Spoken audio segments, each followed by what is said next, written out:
আসসালামু আলাইকুম রহমতুল্লাহি আবরাকা। রোগলিপি বিষয়ক অর্গানন অফ মেডিসিনের আলোচনা সংক্রান্ত অর্গানন অফ মেডিসিনের সূত্রগুলোর ধারাবাহিক আলোচনায় আপনাদেরকে স্বাগতম। আজকে আমরা আলোচনা করব অর্গানন অফ মেডিসিনের 85 নম্বর সূত্র। এই সূত্রে রোগলিপিকরণ করতে গিয়ে হানিমান একটি নির্দেশ দিয়েছেন। সে নির্দেশটি হলো রোগলিপি প্রণয়নে প্রত্যেক লাইনের পরে যথেষ্ট ফাঁকা রাখতে হবে, কারণ পরবর্তী কোনো নতুন কিছু পেলে ওই সদৃশ্য লক্ষণ বক্তব্য নিচে লেখা যাবে।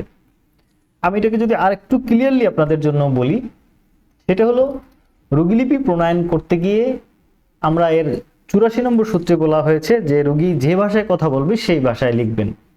এখন কথা হলো, আমরা যেমন রোগীকে প্রশ্ন করি কিংবা লক্ষণ সাজাই নির্দিষ্ট একটা অর্ডারে, অর্থাৎ মানসিক লক্ষণ, তারপর আমার জেনারেটিস লক্ষণ, কিন্তু রোগী কিন্তু এগুলো আপনাকে এভাবে বলবে না, এলোমেলো বলবে। সুতরাং আপনার যখন প্রয়োজন হবে তখন রোগীর ওই লক্ষণগুলো ওই ফাঁকা জায়গায় লিখে রাখবেন। তাহলে আপনার এই প্রত্যেক লাইনের পরে যথেষ্ট ফাঁকা জায়গা রাখতে হবে, যাতে রোগীর গুরুত্বপূর্ণ লক্ষণগুলো লেখা যায়।